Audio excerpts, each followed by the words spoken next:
Hello students, आज हम कक्षा 10वीं का रिवीजन 2 देखेंगे। साइंस 2 का रिवीजन 2, क्योंकि हमारी गवर्नमेंट की तरफ से हमको जो पेपर आने वाले हैं ना, तो लेकिन रिवीजन 2 है। क्लास तो 10वीं है, लेकिन हम पोर्शन कौन सा ले रहे हैं? 9th का पोर्शन ना। रिवीजन में 9th का पोर्शन पहले रिवाइज करेंगे। तो इस वीडियो में आज हम लोग 2 वीडियो देखेंगे। पहला है 2 लेसन देखेंगे। पहला है परितंत्र के ऊर्जा का प्रवाह। ये हमारा चैप्टर 7 था 9th स्टैंडर्ड में। तो यहाँ पर ये हमें जो है परितंत्र का ऊर्जा का प्रवाह क्या है, एनर्जी फ्लो इन इकोसिस्टम। उसमें तुमने देखा है कि जो है उत्पादक होता है, यानी कि जो स्वयं पोषी, जो स्वयं भोजन बनाते हैं, उत्पादक कहलाते हैं। जो दूसरों पे निर्भर रहते हैं, परपोषी, वो भक्षक होते हैं। और फिर जो मृतोपजीवी और विघटक भी सजीवों के प्रकार हैं। तो ये जो विघटक और मृतोपजीवी हैं, ये क्या करते हैं? जब जो मृत शरीर है ना, उसका ये लोग विघटन करके अपना भोजन तैयार करते हैं। यानी कि यहाँ पर ऊर्जा का प्रवाह में मेन उत्पादक हैं, उत्पादक के बाद परपोषी और फिर उसके बाद विघटक। लेकिन जो यहाँ पे परपोषी यानी जो भक्षक है, भक्षक में भी कई प्रकार हैं। उसमें प्राथमिक भक्षक है, द्वितीय भक्षक है, सर्वोच्च भक्षक है। ठीक है। फिर यहाँ पे जो है सबसे लास्ट जो रहता है एकदम सर्वभक्षी भक्षक, वो भी है। तो कैसे?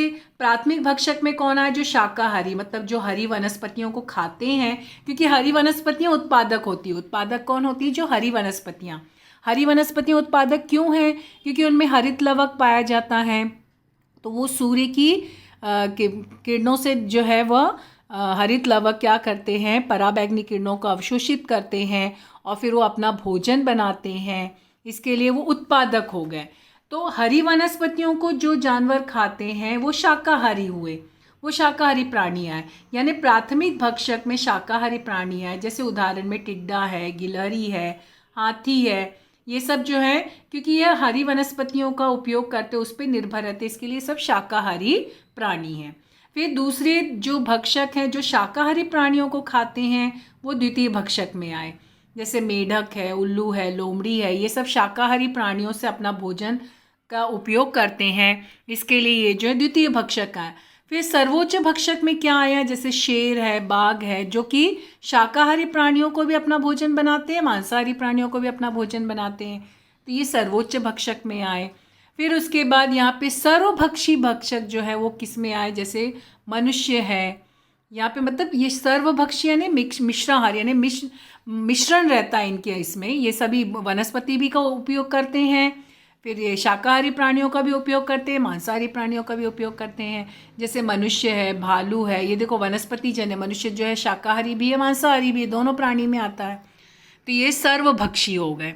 तो इस तरह से हमारा यहाँ पे पढ़े। फिर उसके बाद हम लोग जैव भू रासायनिक चक्र देखे थे, जो कि यहाँ पे जो जैव भू रासायनिक चक्र में क्या है? जो सजीवों की वृद्धि के लिए जो आवश्यक पोषक द्रव्य हैं, वो जैविक और अजैविक घटकों में और अजैविक में रूपांतरण करते हैं। मतलब ये क्या होता है? जो हम भोजन करते हैं ना, तो यहाँ पर हमारा जो भोजन होता है वो क्या होता है कि जो यहाँ पे देखो, परितंत्र में ऊर्जा का प्रवाह एक दिशा में ही होता है, पोषक द्रव्य का प्रवाह चक्रीय होता है।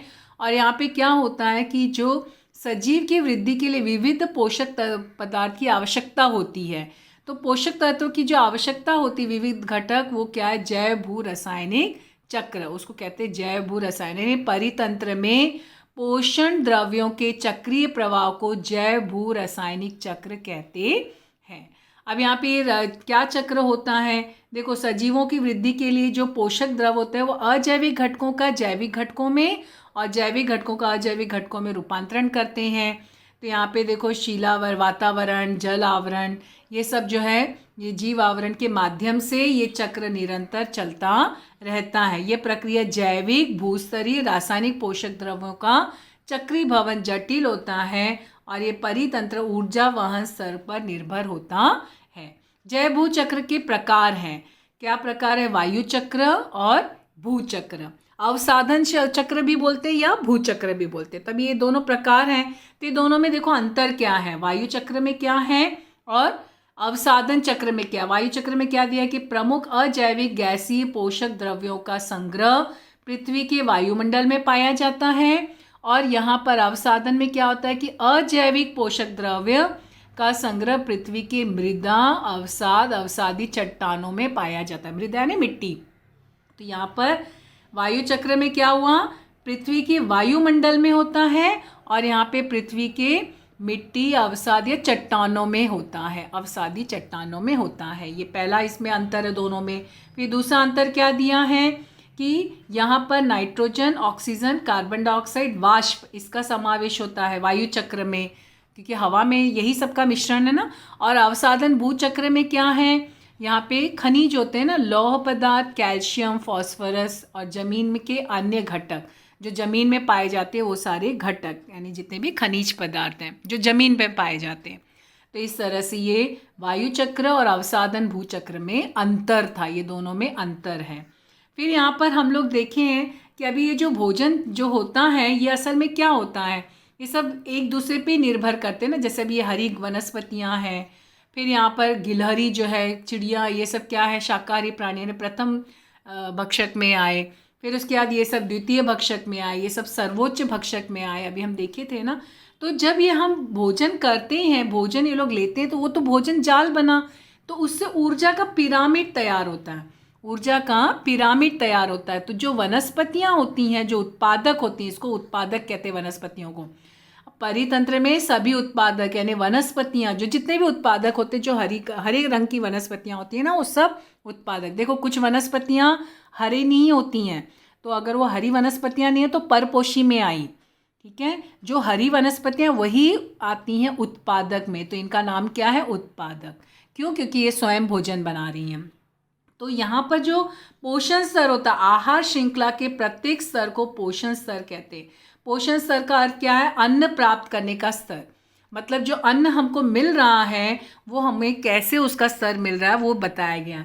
तो जो आहार श्रृंखला में अन्य घटक और ऊर्जा का अनुपात जो है वह उत्पादक से लेकर उच्च स्तरीय भक्षक तक क्रमशः घटता रहता है, क्रमशः घटता रहता है। क्योंकि देखो वनस्पतियों ने जो भोजन बनाया तो वो सारा भोजन तो खुद के लिए उपयोग कर रही हैं, लेकिन जब शाकाहारी प्राणी जो है, जो प्रथम पोषण स्तर है, वो जब अगर वनस्पतियों का उपयोग करें तो उनको थोड़ा सा, यानी कि वो पूरा का पूरा पेड़ तो खा नहीं रहे हैं, तो पूरा पेड़ नहीं खा रहे तो इसका मतलब क्या हुआ, कुछ कम भोजन, उनको कुछ कम घटक मिला ना, तो हर स्तर में 10% कम होते जाता है।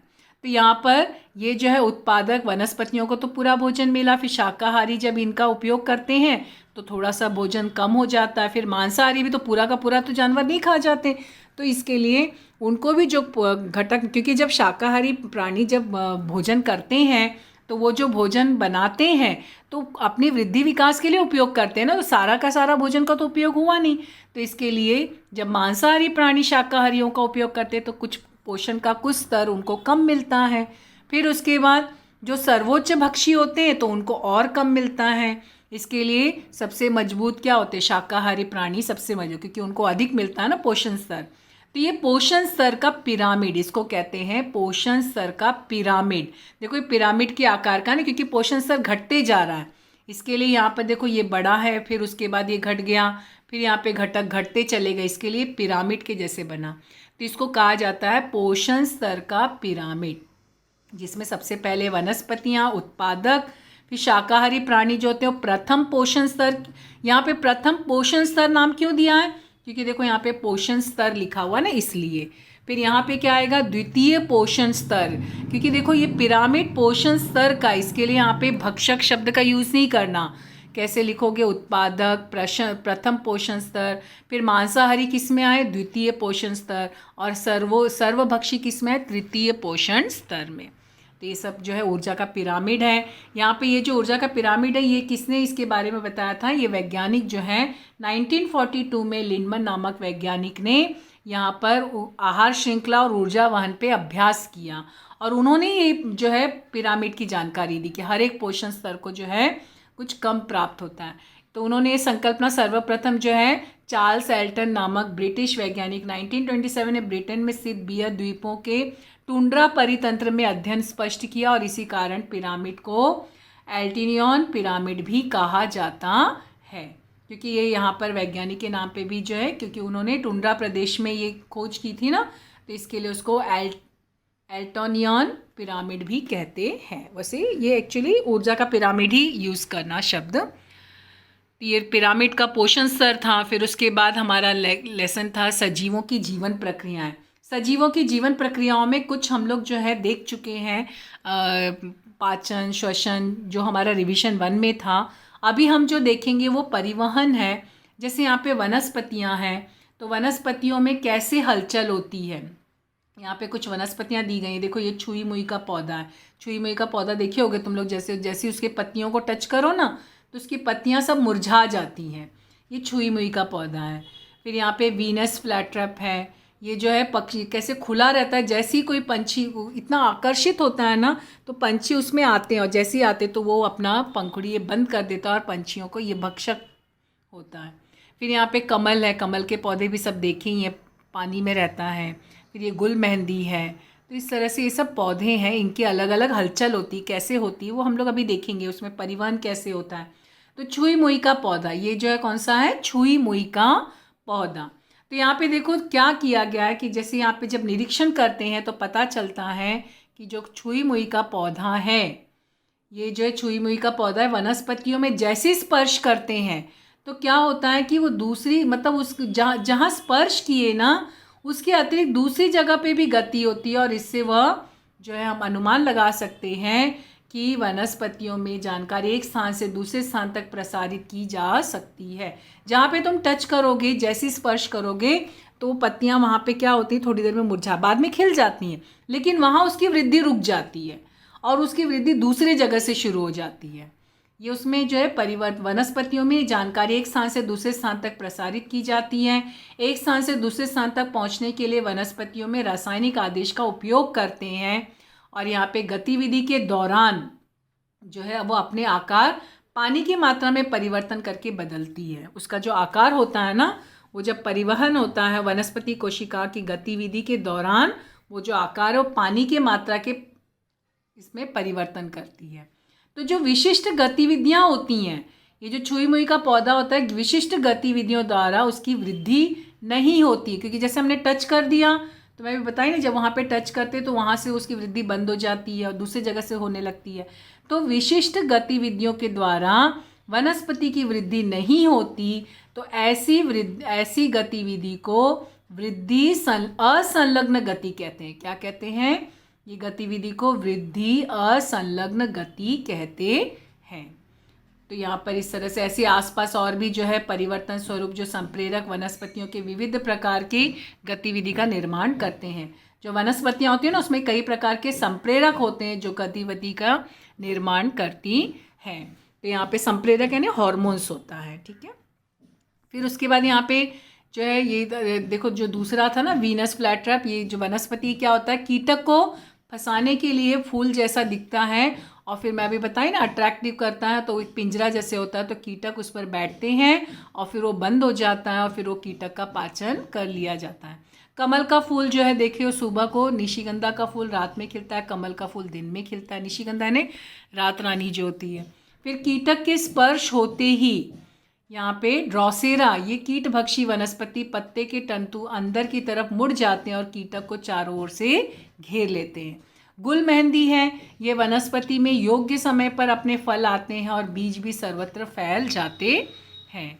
गुल मेहंदी जो है, तो इस तरह से फिर यहाँ पे जो है, क्योंकि ये सब प्रक्रिया होती कैसे है, ये पूरा तंत्रिका नियंत्रण के द्वारा। तो तंत्रिका नियंत्रण, लेकिन ये तंत्रिका नियंत्रण कहाँ है? मनुष्य में हो रहा है। तो यहाँ पे देखो पर्यावरण में होने वाले यहाँ पर जो है एक पर्यावरण में होने वाले जो परिवर्तनों पर प्रतिक्रिया करने की क्षमता को मानव तंत्रिका तंत्र द्वारा प्राप्त होती है। जो मनुष्य में जो होता है, तो परिवहन यहाँ पर जो है परिवर्तन की प्रतिक्रिया की क्षमता किसमें? मानव को तंत्रिका तंत्र द्वारा प्राप्त होती है। वहाँ पर अभी हम वनस्पतियों में देखें ना असंलग्न गति का, तो यहाँ पे परिवेश में आने वाले बदलाव के कारण मानव शरीर में आवेग निर्मित होते हैं और कोशिकाओं में इन आवेग की प्रतिक्रिया व्यक्त करने के लिए क्षमता करने का महत्वपूर्ण कार्य तंत्रिका नियंत्रण द्वारा किया जाता है। तो आवेगों की प्रतिक्रिया देने पर कार्य सजीवों की शरीर रचना का जटिलता पर निर्भर करता है। जैसे अमीबा एक कोशिकीय सजीव है, तो उसका आवेग और प्रतिक्रिया निर्मित करने वाली तंत्रिका संस्थान नहीं होता है उसमें, क्योंकि वह जो एक कोशिकीय सजीव है। लेकिन मनुष्य जो बहुकोशिकीय प्राणी है तो उसमें आवेग पर प्रतिक्रिया करने हेतु तंत्रिका संस्थान जैसी अवस्था कार्यरत रहती है। तो ये शरीर का जो विशिष्ट प्रकार की कोशिकाओं द्वारा जो है ये तंत्रिका कोशिकाएं कहते हैं। तो ये देखो, ये तंत्रिका कोशिका है। तंत्रिका कोशिका एक जगह से दूसरी जगह तक संदेश वहन का कार्य करने वाली विशेष प्रकार की कोशिकाओं को तंत्रिका कोशिका न्यूरॉन्स कहते हैं। ठीक है, मानव तंत्रिका कोशिका जो है वो तंत्रिका संस्थान को संरचनात्मक और कार्यात्मक इकाई उसकी है।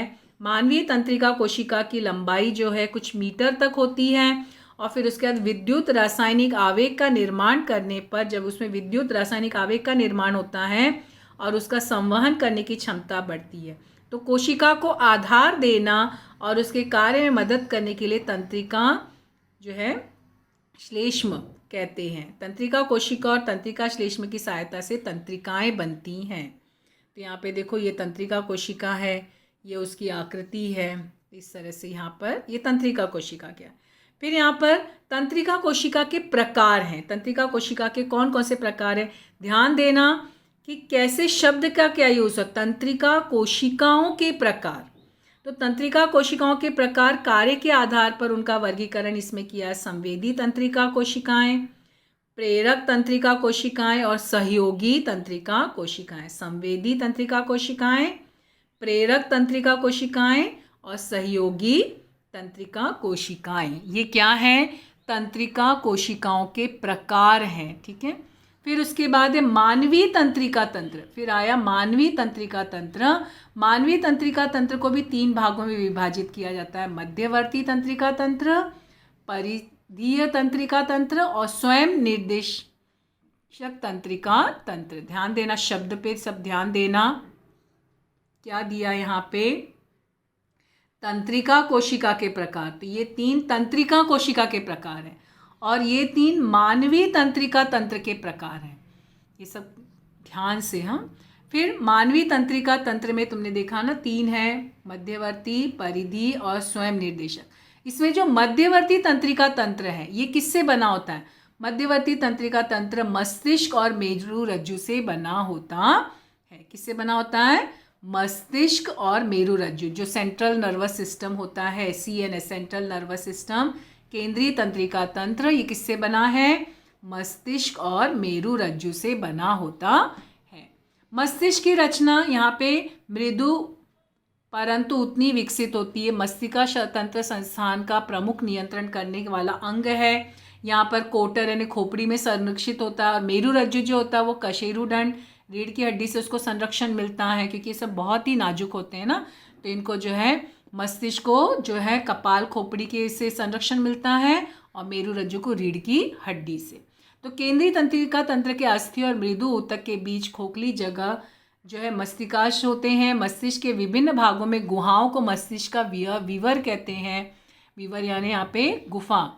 जबकि मेरुरज्जु की लंबी गुहा को केंद्र वाहिनी कहते हैं और मस्तिष्क विवर केंद्र वाहिनी मस्तिष्क के अंतर्गत आंतरिक्ष में प्रमस्तिष्क मेरुद्रव्य होता है। फिर यहाँ पर ये तो केंद्रीय तंत्रिका तंत्र था। फिर है परिधि तंत्रिका तंत्र। परिधि तंत्रिका तंत्र क्या होता है, केंद्रीय तंत्रिका में उभरने वाले तंत्रिकाओं का समावेश होता है। केंद्रीय तंत्रिका तंत्र को मनुष्य के सभी भागों में संपर्क में लाती हैं। तो यहाँ पे 2 प्रकार की तंत्रिका है, मस्तिष्कीय और मेरु तंत्रिका। ये परिधि के प्रकार हैं। फिर उसके बाद है स्वयं शासित तंत्रिका तंत्र। ये सब ये तीनों क्या हैं, ये मानव तंत्रिका तंत्र के प्रकार हैं। हम हृदय, फेफड़ा, उदर, अनैच्छिक अंगों को तंत्रिकाओं द्वारा स्वयं शासित तंत्रिका तंत्र बनता है और अपनी इच्छानुसार वो कार्य नियंत्रित नहीं कर सकते। ये अपनी इच्छानुसार कार्य नहीं। यहाँ पे जैसे हार्ट है, फेफड़ा यानी लंग्स हैं, उदर यानी पेट है, ये तंत्रिकाओं के द्वारा ही ये स्वयं शासित तंत्रिका तंत्र है। इसमें हम जो अपनी इच्छा नहीं कर सकते। हम नहीं कह सकते कि हृदय गति करना बंद कर दे। हम कंट्रोल कर सकते हैं लेकिन ऐसे नहीं कर सकते। फिर यहाँ पे ये आकृति दी गई है। आकृति क्या है, देखो ये मस्तिष्क है, ये मेरुरज्जु है। तो ये क्या है, केंद्रीय तंत्रिका तंत्र की आकृति है। तो यहाँ पर ये मस्तिष्क है, तो मस्तिष्क को ये इतना ब्रेन है, ये ब्रेन है, ये बहुत ही नाजुक होता है, तो इसको खोपड़ी के द्वारा, इसीलिए देखो तुम लोगों ने देखा होगा कपाल खोपड़ी जो होती है वो हड्डी से मजबूत बनी होती है, उससे संरक्षित होती है। और ये मेरुरज्जु है, तो ये मेरुरज्जु जो है ये रीढ़ की हड्डियों से, यहाँ पे पूरा रीढ़ की हड्डी से इसको आच्छादन प्राप्त होता है, जिससे वो जो है संरक्षित रहती है।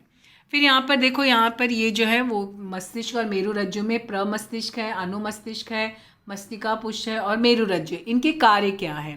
तो यहाँ पे प्रमस्तिष्क क्या करता है, ऐच्छिक गतिविधियों का नियंत्रण, मन की एकाग्रता, आयोजन, स्मरण शक्ति, बुद्धिमत्ता, ये सब क्रियाएं करता है। ठीक है, मतलब हमारे मन को एकाग्र करना, हमको क्या हमारी इच्छा है उसको पर नियंत्रण करना, बुद्धिमत्ता, स्मरण शक्ति, ये प्रमस्तिष्क कार्य करता है। फिर अनुमस्तिष्क क्या करता है, अनुमस्तिष्क क्या करता है, ऐसी गतिविधियों का समन्वय स्थापित करना, शरीर में संतुलन बनाए रखता है, ये शरीर को में संतुलन बनाए रखता है।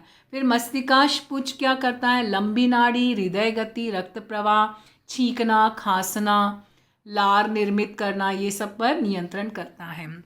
हमें छींक आ रही है, हमें खांसी आ रही है, तो हम कंट्रोल करके छींकते खांसते ना, जगह देख के।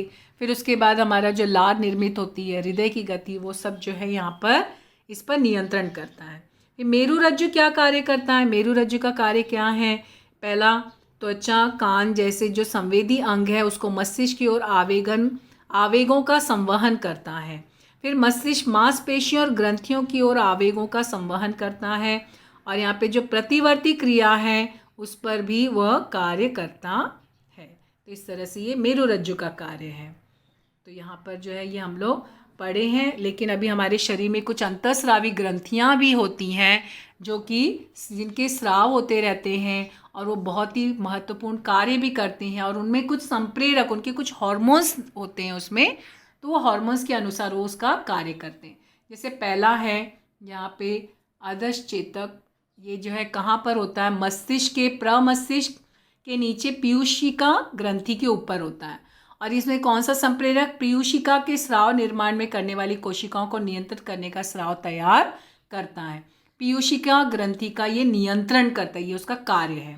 फिर है पीयूषिका, पिट्यूटरी, ये मस्तिष्क के नीचे होता है, ये वृद्धि संप्रेरक, अधिवृक्क ग्रंथि, अवटु ग्रंथि, फिर यहाँ पे प्रोलैक्टिन, फिर ऑक्सीटोसिन, देखो यहाँ पे ऑक्सीटोसिन, ये संप्रेरक हार्मोन्स का नाम है, प्रोलैक्टिन, ऑक्सीटोसिन, फिर ल्यूटिनाइजिंग हार्मोन्स, फिर यहाँ पे प्रतिमूत्र संप्रेरक, पुटिका ग्रंथि संप्रेरक, ये सब संप्रेरक है ना, हार्मोन्स होते हैं, हार्मोन्स कहा जाता है। एक्चुअली संप्रेरक मराठी शब्द है, हार्मोन्स जो है हिंदी और इंग्लिश दोनों में हार्मोन्स बोला जाता है। इसका कार्य क्या है, हड्डियों की वृद्धि को बढ़ावा, अधिवृक्क ग्रंथि के रिसाव को बढ़ावा, अवटु ग्रंथि जो है उसको होने का बढ़ावा, माता पिता को दुग्ध उत्पादन करने की जो प्रवृत्ति करना, बच्चे को जन्म होते समय गर्भाशय का संकुचन करना, ऋतुस्राव का नियंत्रण, अंडोत्सर्ग करना, शरीर में पानी का अनुपात संतुलित रखना, जनन स्त्री जो होती है ग्रंथि होती है उस पर नियंत्रण रखना। फिर उसके बाद है थायराइड, अवटु, ठीक है, ये ग्रंथि है, यहाँ पे क्या होता है, गर्दन के मध्य भाग में श्वसन नलिका के दोनों ओर, तो यहाँ पे थायरॉक्सिजिन, कैल्सिटोनिन, ये संप्रेरक का नाम है, ध्यान देना सब। तो शरीर की वृद्धि और चय उपचय क्रिया नियंत्रित करना, कैल्शियम के चय उपचय का और रक्त के कैल्शियम का नियंत्रण करना, ये उसका कार्य है। फिर उसके बाद है अगला अवटु, ये जो है ग्रंथि वो है परावटु, कौन सी ग्रंथि है, परावटु। तो ये परावटु ग्रंथि ये कहाँ पर है, अवटु ग्रंथि के पिछली 4 ग्रंथियाँ होती हैं, इसमें पैराथॉर्मोन, पैराथॉर्मोन, या तो तुम पैराथॉर्मोन इस तरह से लिखो या इस तरह, दोनों में से कोई एक तरह से, तो पैराथॉर्मोन, और ये क्या कार्य करता है, शरीर के कैल्शियम तथा फॉस्फोरस के चय अपचय पर नियंत्रण करता है, ये संप्रेरक है, हार्मोन्स हैं, और ये जो है कहाँ पाया जाता है। फिर उसके बाद है स्वाद पिंड, अब ध्यान देना, स्वाद पिंड ये जगह है, ये जो है अंतःस्राव ग्रंथि है, तो ये आमाशय के पीछे 4 कोशिकाओं अल्फा, बीटा, डेल्टा, पीपी कोशिका और एफ सेल्स ये होते हैं। इसमें ग्लूकागॉन, इंसुलिन, देखो यहाँ पे ग्लूकागॉन, इंसुलिन, ये सब संप्रेरक का नाम है, सोमैटेस्टोटिन, ठीक है, पॉलीपेप्टाइड, ये सब संप्रेरक के नाम है, ठीक है। और स्वाद पिंड ये अंतःस्रावी ग्रंथि का नाम है। तो ये यहाँ पे क्या करती है, यकृत में जो ग्लाइकोजन है उसका ग्लूकोज का रूपांतरण जो है वो उपयुक्त होता है। फिर यकृत में रक्त की बढ़ी हुई शर्करा ये ग्लाइकोजन का रूपांतरण करने में होता है। फिर आंत की गतिविधियाँ हलचल के द्वारा ग्लूकोज का अवशोषण पर नियंत्रण होता है और स्वाद रस के रिसाव पर नियंत्रण रहता है। तो ये स्वाद पिंड। फिर आया अधिवृक्क ग्रंथि।